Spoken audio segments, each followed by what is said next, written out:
Hello and welcome to the day ahead. It is Tuesday, June the 2nd. I'm Andrew Gagan. Well, the local market is set for losses at the open, with ASX futures down around 0.4%. It was a volatile session on global markets to begin the week as investors reacted to reports that Iran had halted indirect negotiations with the US. That sent oil prices surging. However, President Trump has said talks with Iran continue. On Wall Street, tech stocks drove the Nasdaq and the S&P 500 to close at new record highs, with investors enamoured by a new computer chip that promises to bring artificial intelligence to personal computing.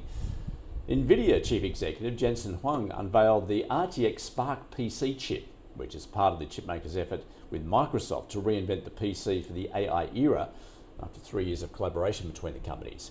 It is expected to debut later this year in devices from Dell, HP, Lenovo and Asus. The reaction among semiconductor stocks was mixed, with Qualcomm tumbling along with Intel, but Micron shares surged. And Cadence Design Systems jumped higher after launching an Nvidia-powered AI agent for chip design. Software stocks rebounded, led by ServiceNow and IBM. Investors will now turn to Broadcom's earnings due on Wednesday in the wake of solid results from Dell, which signalled strong AI server demand. AI giant Anthropic, which makes agentic coding assistant Claude Code, has filed for a US IPO, beating out rival OpenAI. It last raised $65 billion, taking its valuation to $965 billion. And shares in Virgin Galactic rocketed higher, taking its 5-day rally to 125% as investors rush into the space sector.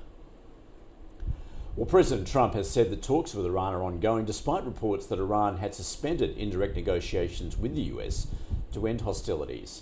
The president posting on social media that talks are continuing at a rapid pace with the Islamic Republic of Iran.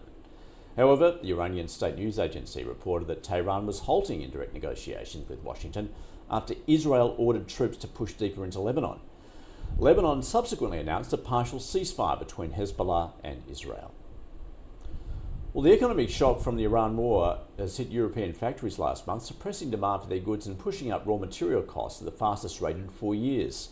Yet US and Asian economies, including Australia, saw activity expand due to stockpiling, with global supply chains under strain from the Middle East conflict, according to the S&P Global Manufacturing PMIs. US factory output hit the highest level in 4 years, driven by businesses front-loading orders amid rising prices and shortages because of the war. US Treasury yields have moved higher. On Middle East uncertainty, the US 2-year was up to 4.05%, the 10-year at 4.47%. Australian 3-year government bond yields rose to 4.54%, the 10-year was at 4.91%. The US dollar index is up slightly from the previous session. The Aussie has eased to 71.6 US cents. Well, oil prices surged on news that Iran had halted indirect negotiations with the US and on reports that Iranian forces were planning to completely block the Strait of Hormuz and potentially disrupt other key shipping routes. Brent crude futures up more than 4% at above $95 a barrel. Gold eased as escalating tensions in the Middle East heightened inflation concerns. Spot gold at around $4,468 an ounce. Copper futures rose 3%, iron ore fell to 106 US a tonne, and Bitcoin has fallen to 71,000 US dollars. Ahead locally today, the Fair Work Commission will release its award wages decision. We also get the March quarter current account balance, inventories and net exports, as well as April building approvals. That is your day ahead. I'll see you again tomorrow.